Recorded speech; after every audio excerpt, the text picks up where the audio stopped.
الحمد لله نحمده ونستعينه ونستغفره ونؤمن به ونتوكل عليه ونعوذ بالله من شرور أنفسنا ومن سيئات أعمالنا من يهده الله فلا مضل له ومن يضلله فلا هادي له وأشهد أن لا إله إلا الله وحده لا شريك له وأشهد أن سيدنا ونبينا ومولانا محمدًا عبده ورسوله صلى الله تعالى عليه وعلى آله وأصحابه وأزواجه وبارك وسلم تسليماً كثيراً كثيراً. أما بعد، فعن أنس رضي الله تعالى عنه قال أن رسول الله صلى الله عليه وسلم قال: من خزن لسانه ستر الله عورته ومن كف غضبه كف الله عنه عذابه يوم القيامة ومن اعتذر إلى الله قبل الله عذره، أو كما قال عليه الصلاة والسلام. میرے عزیزو، دوستو، بزرگو، بھائیو، ہمارے یہ مدارس اور ہمارے یہ مکاتب اللہ کی نعمتوں میں سے ایک بہت بڑی نعمت ہے. یہی وہ مدارس اور مکاتب ہیں جن کے ذریعے سے اللہ تبارک و تعالی نے پچھلے 150 سالہ اس ملک کی تاریخ میں ہمارے ایمان اور ہمارے عقائد کی حفاظت فرمائی. 1857 کے موقع پر ہمارے تمام اکابر کے بزرگ اور رہنما حضرت حاجی امداد اللہ صاحب مہاجر مکی نور اللہ مرقدہ نے ان مکاتب اور مدارس کا سلسلہ شروع فرمایا، اور ان کے سامنے صرف ایک ہی مقصد تھا، اور وہ یہ تھا کہ انگریزوں نے جس طرح کوشش کی ہے مسلمانوں کے ایمان اور قرآن کو خراب کرنے کی، ضائع کرنے کی، کسی طرح ان مدارس اور مکاتب کے ذریعے سے مسلمانوں کے ایمان، قرآن اور عقائد کی حفاظت کی جا سکے. حضرت حکیم الامت حضرت مولانا اشرف علی صاحب تھانوی نور اللہ مرقدہ نے لکھا ہے، حضرت حاجی امداد اللہ صاحب مہاجر مکی نور اللہ مرقدہ فرمایا کرتے تھے، ہمیں اپنے کسی عمل پر اللہ کے یہاں امید نہیں. اگر ہمیں اپنے کسی عمل پر امید ہے تو ہم صرف یہ امید رکھتے ہیں کہ ہم نے جو مکاتب اور مدارس کا سلسلہ شروع کیا، اللہ اس کے ذریعے سے ہم کو کل قیامت کے دن نجات مرحمت فرمائے گا. تو یہ مدارس اور مکاتب کا امت مسلمہ پر بڑا احسان ہے. ہماری یہ دعوت و تبلیغ کی محنت انہی مدارس کی دین ہے. بڑے حضرت جی حضرت مولانا الیاس صاحب ہوں یا حضرت مولانا یوسف صاحب ہوں یا حضرت مولانا انعام الحسن صاحب ہوں، وہ انہی مدارس کی دین ہے. میرے عزیزو، دوستو، بزرگو، بھائیو، یہی مدارس ہیں جو آپ کو اور ہمیں ان دینی مجلسوں میں بیٹھنے کا موقع بھی دے دیتے ہیں، دینی مجلسوں میں کچھ کہنے اور سننے کا بھی موقع دے دیتے ہیں. اور یہاں آنا اور بیٹھنا اور سننا صرف اس لیے ہوتا ہے تاکہ آنے والے مہمانوں سے کچھ نصیحتیں سن لی جائے، کچھ دین کی بات کانوں میں پڑ جائے تاکہ ان پر عمل ہو جائے اور ان کے ذریعے سے اپنی زندگی کو صحیح رخ پر لانے کی محنت اور کوشش اور فکر کی جائے. اسی ضمن میں، اسی اس میں میں نے حدیث پاک پڑھی، حضور اکرم صلی اللہ تعالی علیہ وسلم کا معمول شریف حضرات صحابہ کرام کو مختصر جملوں میں ایسی مختصر نصیحتیں کرنے کا تھا کہ جو دنیا کے اندر بھی کام دینے والی اور آخرت میں بھی کام آنے والی. بعض مرتبہ حضرات صحابہ کرام درخواست کرتے کہ آپ ہمیں کچھ نصیحتیں فرما دیجئے. بعض مرتبہ خود حضور اکرم صلی اللہ تعالی علیہ وسلم درخواست کے بغیر خود نصیحتوں کے جملے ارشاد فرما دیا کرتے تھے، جس کے اندر ایسا خزانہ ہوتا جو انسان کو دنیا میں بھی کام دے اور آخرت کے عذاب سے بھی بچا لے۔ یہ جو میں نے حدیث حضرت انس رضی اللہ تعالی عنہ کی پڑھی، حضور اکرم صلی اللہ تعالی علیہ وسلم نے مختصر سی 3 نصیحتیں ارشاد فرمائی۔ اگر ہم آج کے زمانے میں ان نصیحتوں پر عمل کرنے والے بن جائیں تو کہ ہماری دنیا بھی زندگی بھی چین سکون سے گزر جائے اور آخرت میں بھی ہم اللہ کے عذاب اور اللہ کی پکڑ سے بچ جائیں۔ پہلی نصیحت حضور اکرم صلی اللہ تعالی علیہ وسلم نے جو ارشاد فرمائی، آپ نے ارشاد فرمایا من خزین لسانہ ستر اللہ عورتہ، جو آدمی اپنی زبان کی حفاظت کر لے اللہ اس کے عیبوں کو چھپا دے گا۔ جو آدمی اپنی زبان پر قابو پا لے، اپنی زبان کے بیجا استعمال کو روک لے، اپنی زبان کو غلط استعمال ہونے سے روک لے، اللہ اس کے عیوب کی پردہ پوشی فرمائیں گے۔ میرے عزیزوں، دوستوں، بزرگوں، بھائیوں، انسانی اعضاء میں سب سے چھوٹا عضو انسان کی زبان ہے۔ اسی لیے کہا جاتا ہے صغیر جرمہ وعظیم جرمہ، کہ اس کا حصہ بہت چھوٹا سا، اس کی جسامت بہت مختصر، لیکن جب اس کا غلط استعمال ہونے لگے تو پھر اس کے جرم اور اس کے گناہ بہت بڑے بڑے ہو جاتے ہیں۔ چھوٹا سا جسم کا ایک ٹکڑا، لیکن کہ اس کے گناہ بہت ہو جاتے ہیں۔ اسی لیے آپ نے ارشاد فرمایا کہ جس نے اپنی زبان کی حفاظت کر لی، جس نے اپنی زبان کو کنٹرول میں کر لیا، اللہ اس کے عیوب کو چھپا دے گا، اللہ اس کے عیوب کو لوگوں پر ظاہر نہیں کرے گا۔ میرا عزیزوں، دوستوں، بزرگوں، بھائیوں، یہ زبان ایسی چیز ہے کہ یہ ایک طرف اللہ کی رحمت بھی ہے اور دوسری طرف یہ ایک زحمت بھی ہے۔ اگر اس کا صحیح استعمال کیا جا رہا ہے، قرآن پاک کی تلاوت میں، استغفار کے پڑھنے میں، کلمہ شریف کے پڑھنے میں، خیر خواہی کی باتوں کے کرنے میں اگر اس کا استعمال کیا جا رہا ہے تو پھر یہ اللہ کی بہت بڑی نعمت ہے۔ لیکن اگر اس کا استعمال غلط ہو رہا ہے، کسی کی غیبت میں، کسی کو گالی دینے میں، کسی پر بہتان باندھنے میں، کسی کو برا کہنے میں، تو پھر اس کے ذریعے سے انسان ایسی پکڑ میں مبتلا ہو جائے گا جیسا کہ ایک حدیث پاک کے اندر فرمایا گیا، کل انسان جہنم کے اندر 70 سال تک ایسی کھائی میں گرتا چلا جائے گا، صرف دنیا میں کہے ہوئے ایک ایسے جملے کی وجہ سے جس کے کہتے وقت انسان نے اس کی پرواہ بھی نہیں کی ہوگی، لیکن اس ایک جملے کی وجہ سے جہنم میں 70 سال تک تاریکی اور گہرائی میں کھائی میں گرتا چلا جائے گا۔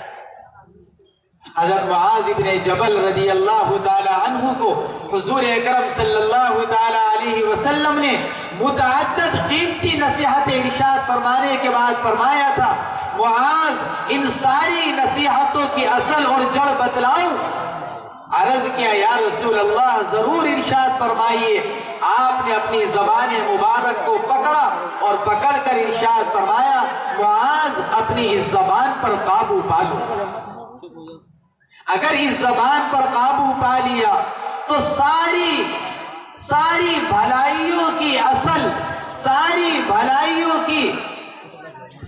بھلائیاں تم کو حاصل ہو جائیں گی اگر تم نے اپنی زبان کے اوپر قابو پا لیا۔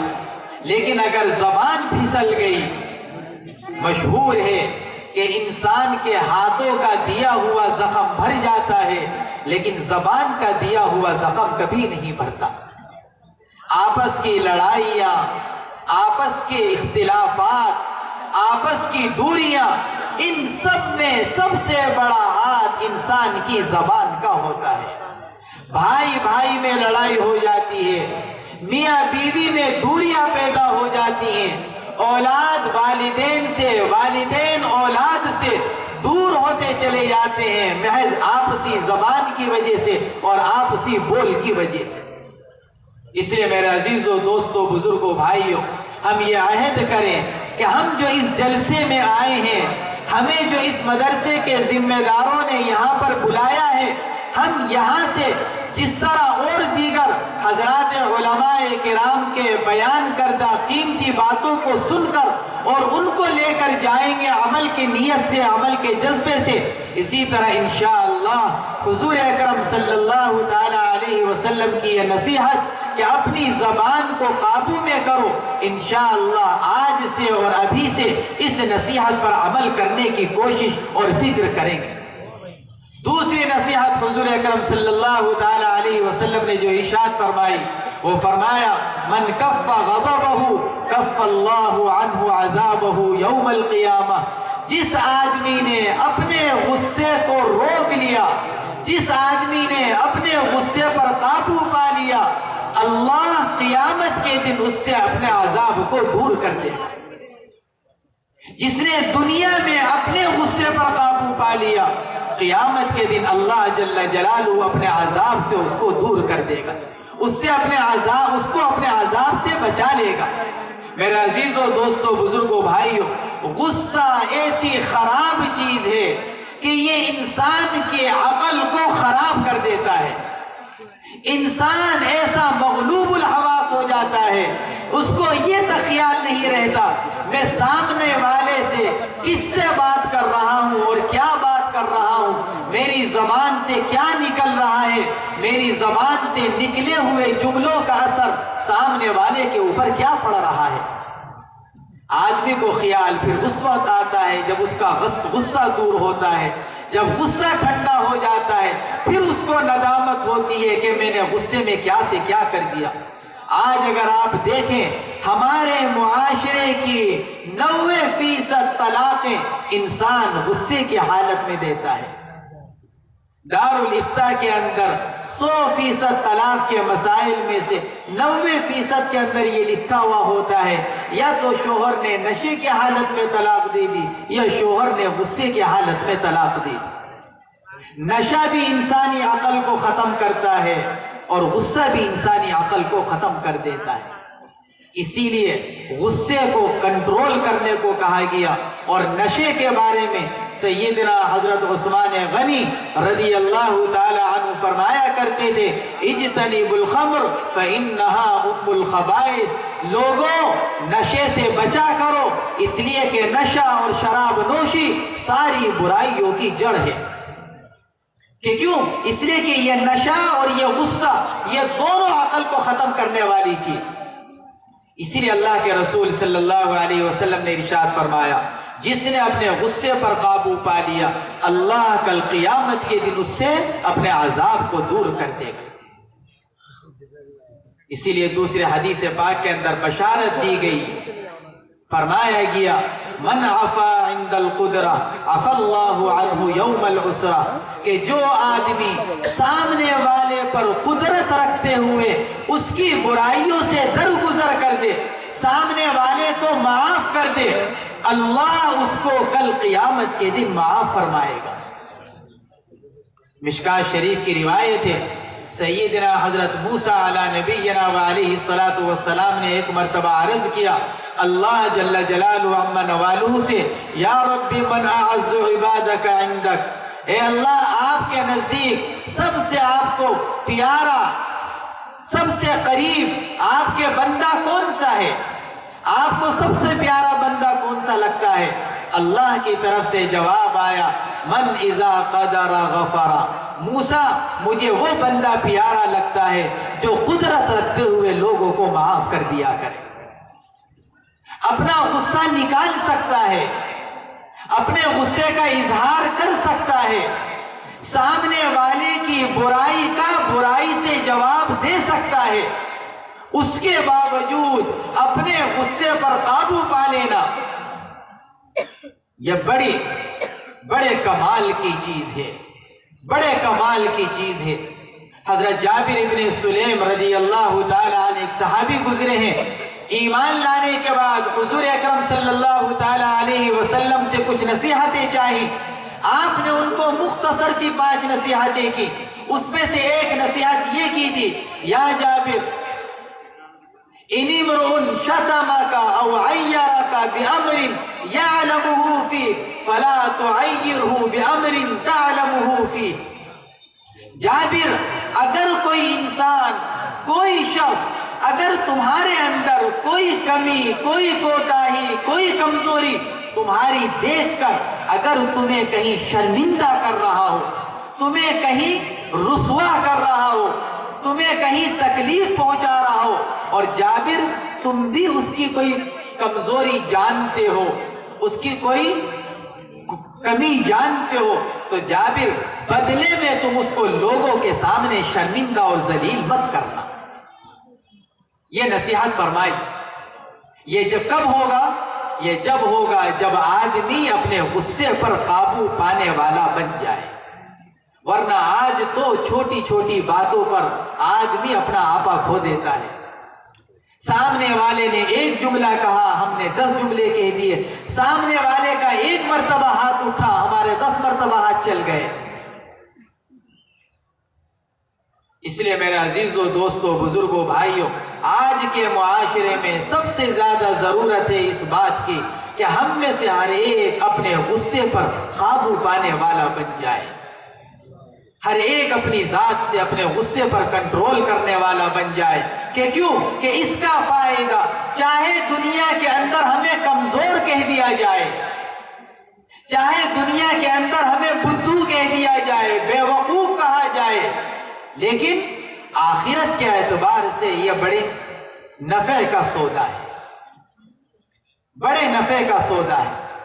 اسی لیے حدیث پاک کے اندر غصے پر کنٹرول کرنے کے مختلف علاج بیان کیے گئے کہ اگر کوئی آدمی کسی وقت غصے میں آ جائے، احادیث شریفہ میں 3 علاج بتلائے گئے کہ اگر ان 3 علاج میں سے کوئی ایک علاج اس وقت اختیار کر لیا جائے تو آدمی کا غصہ اسی وقت ختم ہو سکتا ہے۔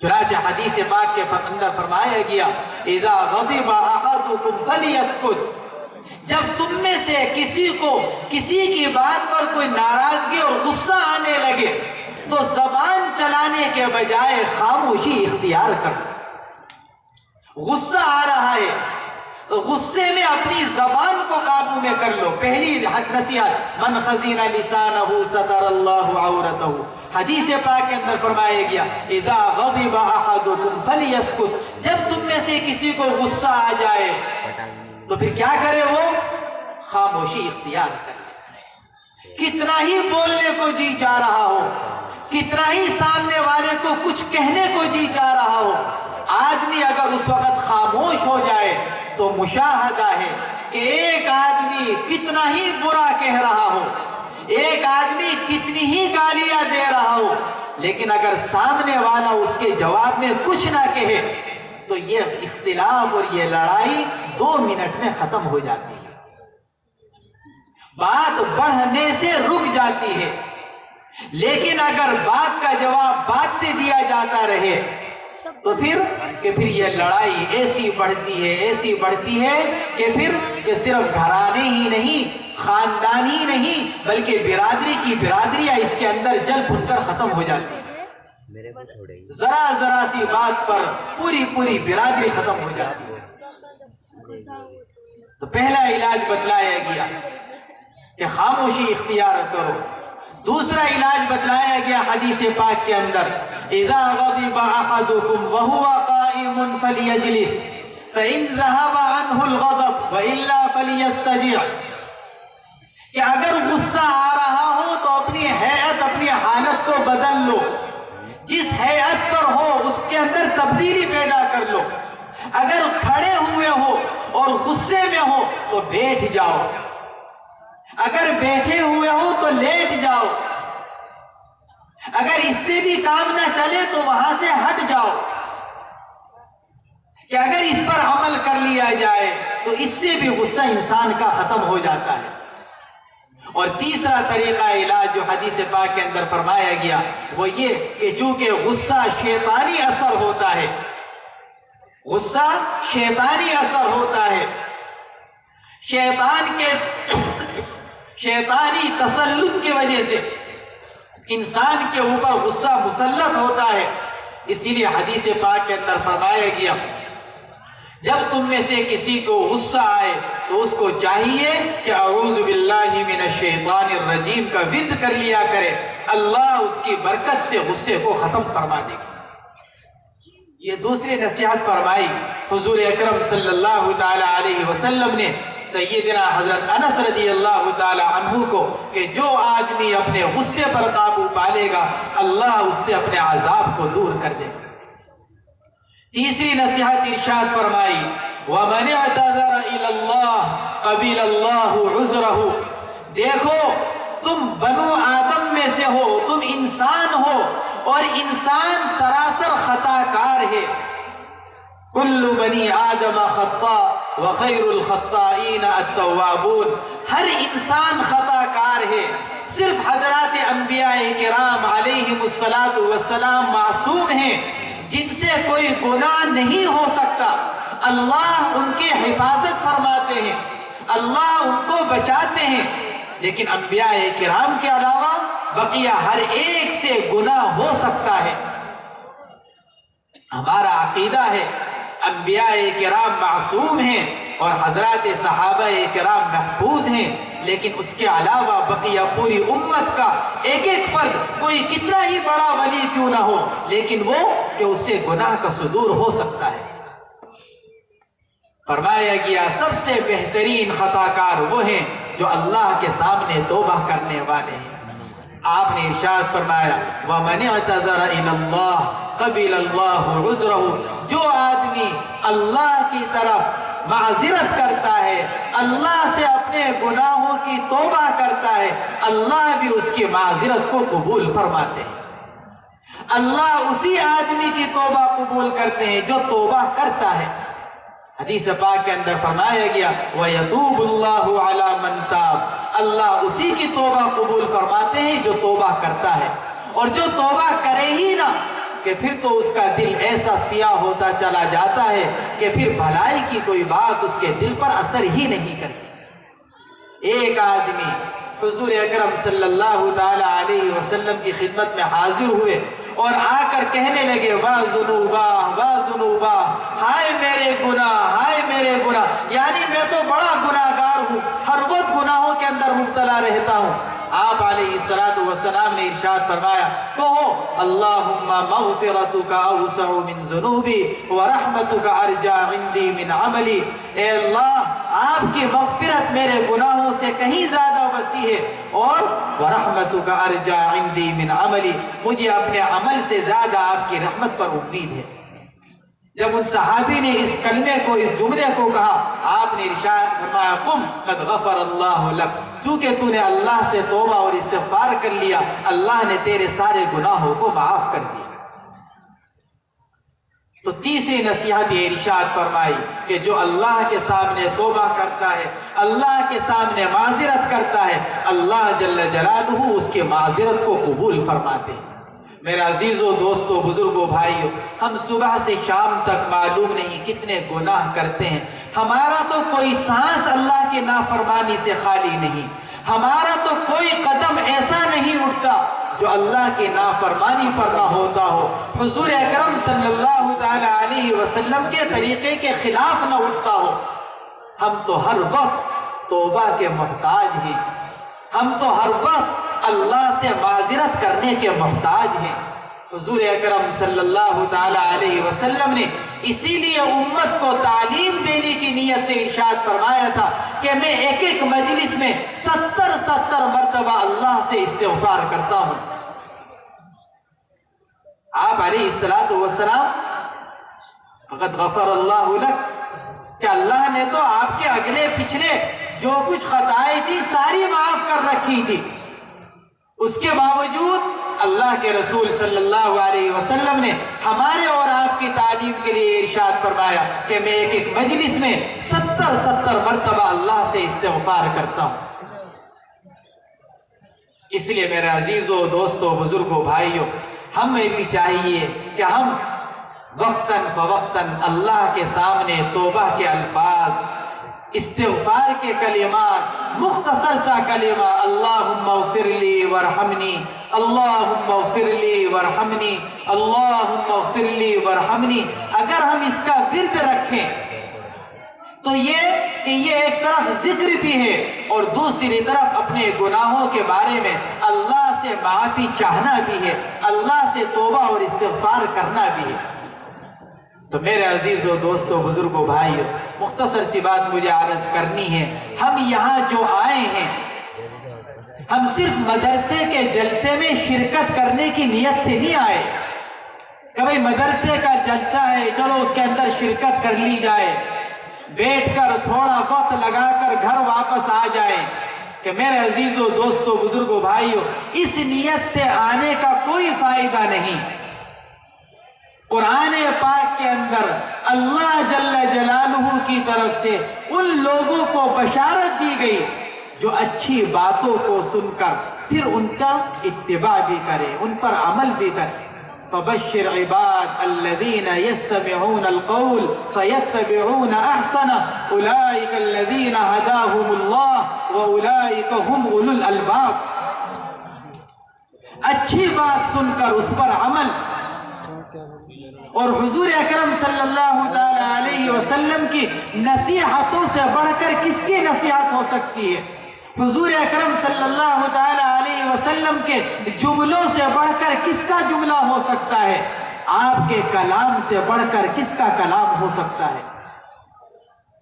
ہم اس جلسے سے، اس پروگرام سے، اس مدرسے سے ہم یہ پیغام لے کر جائیں، یہ عہد کر جائیں کہ ہم نے اس جلسے میں آ کر حضرات علماء کرام سے دین کی جو باتیں، اصلاح معاشرے کی جو باتیں، اپنی شادی بیاہ کے بارے میں جو باتیں اپنے علماء سے، اپنے بڑوں سے جو سنی ہیں، ہم ان پر انشاءاللہ خود بھی عمل کریں گے اور اپنے معاشرے میں، اپنے ماحول میں بھی ہم ان تمام باتوں کو زندہ کرنے کی، ان تمام باتوں کو جاری کرنے کی محنت کریں گے۔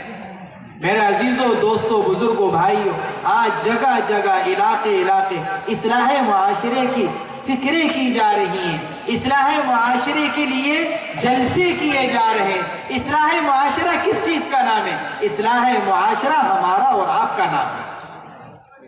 معاشرہ کس کا نام؟ معاشرے میں رہنے والے افراد کا نام ہے۔ معاشرہ کسی جانور کا نام نہیں، معاشرہ جنگل اور زمین کا نام نہیں، معاشرہ رہنے والے انسانوں کا نام ہے۔ معاشرہ بنتا ہے انسانوں سے، انسانوں کے اعمال اچھے، معاشرہ اچھا، انسانوں کے اعمال، انسانوں کے حالات برے، معاشرہ خراب ہوتا چلا جائے گا۔ اصلاح معاشرے کا سب سے پہلا اور قیمتی اصول، ہر آدمی اپنی ذات سے اپنے آپ کو اچھا کرنے کی فکر کرے، اپنی ذات سے اصلاح کا عمل شروع کرے۔ آج کی سب سے بڑی خرابی یہ ہے کہ آج ہم اصلاح معاشرے کا عمل جو شروع کرتے ہیں وہ سامنے والے کی ذات سے کرتے ہیں کہ سامنے والا ٹھیک ہو جائے، سامنے والے سے یہ خرابی دور ہو جائے، سامنے والا اس برائی سے رک جائے کہ نہیں، سب سے پہلے میں اس برائی سے رک جاؤں، سب سے پہلے یہ خرابی میرے اندر سے نکل جائے۔ اگر ہر انسان اپنی ذات کا ذمہ لے لے اور اپنی ذات سے برائی کو نکالنے کا عہد کر لے تو انشاءاللہ معاشرے کی اصلاح خود بخود ہوتی چلی جائے گی۔ اللہ تبارک و تعالی ہمارے اس جلسے کو بے حد قبول فرمائے اور آپ حضرات کے جمع ہونے کو، مل بیٹھنے کو اور سننے کو اور کہنے والے حضرات کے کہنے کو قبول فرمائے اور اس مدرسے کو دن دوگنی رات چوگنی ترقیات سے مالا مال فرمائے۔ ماشاءاللہ پہلی مرتبہ حاضری ہوئی لیکن حاضر ہونے کے بعد بہت جی خوش ہوا۔ اللہ تبارک و تعالی بار بار آپ لوگوں سے ملاقات کرائے۔ وآخر دعوانا ان الحمدللہ رب العالمین۔ نکاح والے جو افراد ہیں وہ سامنے آ جائیں۔